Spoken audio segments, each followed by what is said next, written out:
the studio today, we have comic writer Jen Van Meter with us. Hi, Jen. Thanks for joining us today. Thank you for having me, Kai. Yeah.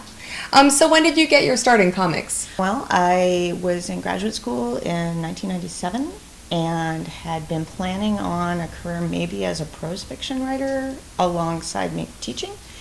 And I got an opportunity that kind of caught me off guard at a party celebrating the beginnings of Oni Press.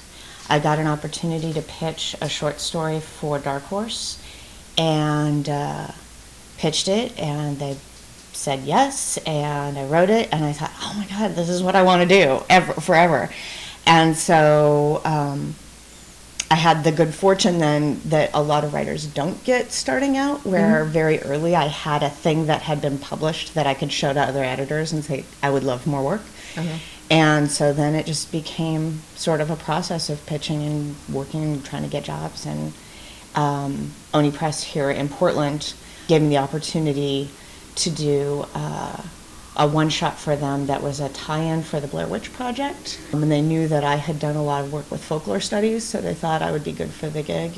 We got that turned around, and they were very happy with it and said, hey, is there anything that you have ever wanted to do of your own? And I pitched a book to them called Hopeless Savages, and we published 3 miniseries, and we have a 4th coming up next summer. Nice. And then in between I've done some stuff for Marvel and DC and different kinds of things, and that's what I do. Awesome. So what are some of the comics that you've recently written? Most recently, I've been doing some short pieces for Marvel. I did a Fantastic Four 100th anniversary special. I did a Wolverine story for Savage Wolverine. And then I have my current thing is the Death Defying Doctor Mirage. I brought it so you could see. And it's a ghost love adventure story from Valiant. They had a character from the 90s, Dr. Mirage, who sort of fought supernatural crime with his kick-ass Brazilian wife, Carmen, and he was a ghost.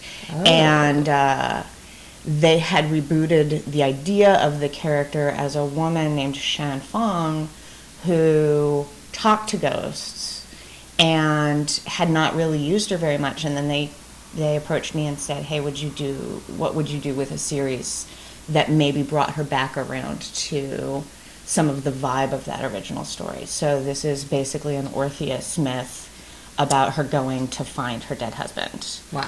So it's been a lot of fun. It's been super creepy, which I never used to get to do. I started out doing creepy, and then I had a long phase where people only ever asked me to do funny. And now I'm getting to do creepy again, so it's really delightful. Creepy.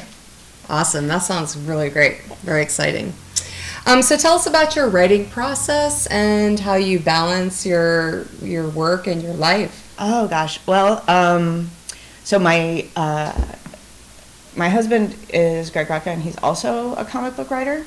And so in some ways, it's really easy to balance because our house is our office, is our life, and everything's very contained there. But we also have 2 kids. So there's kind of a constant juggling of who's doing what and who gets quiet time to work and when and how. My process has been adapted a lot over the years to the needs of my life. You know, when I first started writing, I had a graduate student's narrow focus and endless time and commitment to coffee. And so somebody could offer me a job and I'd say, yeah, I'll take that. I can turn it around in 2 days. And I would put on a pot of coffee and stay up all night and just work until it was done, the way I'd sort of trained to do as an academic. You know, just your time is your time and you just work. And that was great. And then we decided, hey, let's have kids. And it turns out you cannot actually do that and have children at the same time. So over the years, my process has changed a lot. You know, when the kids were small, you kind of learn to do all your thinking while you're folding laundry or while you're cooking. And then hopefully when you've got 2 hours of quiet time and the computer's in front of you, you can do all your typing, but you've already done the head part. Sometimes that works, sometimes it doesn't. You think about workflow differently. Somebody offers me a job and I really have to ask, well, when do you need it and what's your schedule like? Because I don't want to be the person whose script is late, which makes an artist rushed, which makes a letterer and a colorist rush. There's a long food chain in comics of people working collaboratively, but depending on everybody else kind of hitting their marks. And so a lot of my learning process over the 15 years has been, how do I meet all the different responsibilities in my life and say yes to the jobs I can actually do and do well. It's tempting to say yes to every offer, and then you become the person who was late on everything or did a half-assed job on everything, and I don't want to do that, right? Good. So I'm actually just now kind of coming back around to a place in my career where I can say yes to more things because the kids are bigger, they can feed themselves, Right. Like I can count on fewer unpredictable explosions in my timeline. So it's been kind of an exciting and different time, but my process is largely still really about trying to stay flexible and do the work that needs doing when the moment presents itself, because some things can wait longer than others. Yep. I've been really lucky here in the Portland scene as a female musician that I've got a lot of support from the men in the scene, and that they tell me often that they wish that more women musicians were involved in the local scene here. Right. I know that isn't true everywhere, though, and it seems that the media's kind of exploded with a lot of men kind of losing their minds over women being involved in comics and movies and films. So, video games. It's It's funny. I think I, too, came into comics at a really kind of golden hour moment when there were a lot of editors who were actively looking for women to bring in. When I got that very first job for Dark Horse, right, and I did a little Buffy short story. The editor, Jamie Rich, who hired me for the gig, said out loud, there's tons of guys who make their living just writing tie-ins to pop culture stuff. That's what they do. You say, we got the license to a thing, and we've got these go-to guys, and that's kind of their gig. But I really wanted to get somebody who loves Buffy, and I had just spent a half an hour at this party talking to a person that was just a person at a party about heroism and the nature of girl leads and what that audience loved about Buffy. And it was like, would you try this? And that's a decision to draw in that happened a lot in my early days in comics. And so for a while, I didn't really see the hostility that I think is hitting a lot of women of sort of the next generation. And the thing that I'm realizing is I don't think it's hostility coming from other creators at creators. And I'm not seeing it in my friends who are in movies and TV. I'm not seeing it from my friends who are in video games. What I'm seeing is a consumer base that has had a place of thinking, this is where I'm the most important. This is where I matter most. I'm the most important consumer this thing has. And especially as the internet makes a broader consumer base visible, that's always been there, and that makes a broader consumer base have access to stuff. All of a sudden, game developers and comic book publishers and movie makers and TV makers are all kind of saying, well, hey, there's a lot of consumers we have not been considering, and we want their money too. Sure. And what that produces is a group of people going, hey, wait a second, we thought we were the most important. And instead of getting pissed at their supplier, they're getting pissed at the people they view as the competitor. Right. And so I think a lot of this hostility and really violent anger, and it's nasty. Some of it's really horribly nasty. And I think that's partly that there's that anonymity shield. Yes. But I think a lot of it is feeling like this is the place where I was king, and you're telling me that maybe I'm not the only important person. And that is, I think, the crucially sad thing, is that, you know, in a critique of, you know, hey, couldn't there be more video games with a broader appeal? Couldn't there be more comic books with a broader appeal? No one's saying, shut down this one thing, take it away. No one's saying that. But I think what people are hearing is, you're telling me I'm not important in the one thing that made me feel important. And that's really unsettling. And then there are people like, you know, sort of pop culture Rush Limbaughs who want to stir it up and see it go because they like to watch things burn. Yeah. And that's a whole different layer of wicked. Yeah. As far as I'm concerned. But you know, it's I mean, in the music scene, I mean, when I was 15, 16, you'd see fights, like brutal, curbing, nasty, tooth-losing fights in parking lots over somebody who thought somebody else's band had dissed them, and you know, imposers, and you showed up on the scene too late, and it's that same kind of thing. It's like, if my love for a thing is too much a piece of my identity, if I think you're coming after that, then, you know, I can't take it. And I don't think that's exclusive to now or exclusive to a gender or to a group, but I think we see it in people who have been sort of driven to a narrow corner of feeling like they need a place to feel most important. So what are you reading these days? What am I reading? I'm reading a ton of things, but I'm also, when you're writing a lot, when you've got a lot of work and it's great, you don't get to read everybody else's stuff. So I just lately have had the opportunity to catch up on a bunch of stuff that's been sitting by the bed waiting for me. I brought Show and Tell again. So this is this one Summer by Jillian Tamaki and Mariko Tamaki.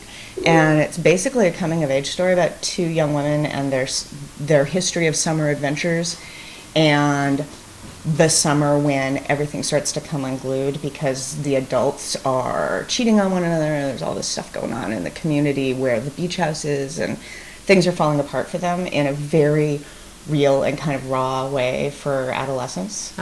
Sounds juicy. It is. It's really, really good, and it's tense, and it's funny, and it's exciting, and it's all the things that feel really real about that age.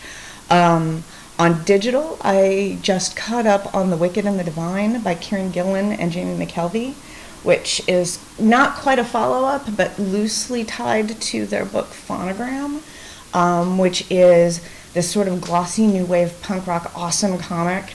But Wicked and Divine, the premise is that about every 90 years or so, a pantheon of gods is sort of resurrected, and they get about 2 years to have this massive cultural impact, and then they die. But they're not resurrected, really. They sort of inhabit young people who are already there.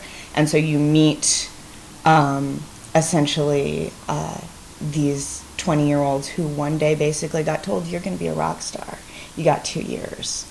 But it's like Lucifer and you know, Bast and all these god entities kind of inhabiting them and taking over their lives. And they have a purpose, and they have to figure out what it is. It's really, really awesome. And then I brought also to show off Archer Coe and the 1,000 Natural Shocks, which is by Jamie Rich, who gave me my first job. So this is totally kind of log rolling, except that this really is a super awesome book. It's like a noir magic mystery, and it's the best ever. It's one of the best things he's ever done, and I'm so happy and proud for him because it's terrific, and everybody should take a look. If you like things like The Prestige, that's sort of like, ooh, there's magic, and there's a creepy, compelling mystery, then this is for you.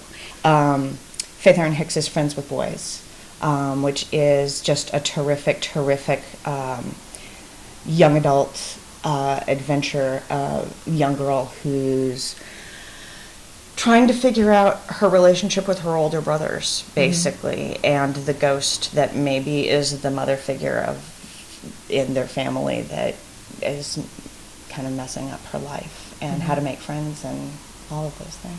I'm going to be totally, totally self-interested right now because two of the things that I love the most are by my husband.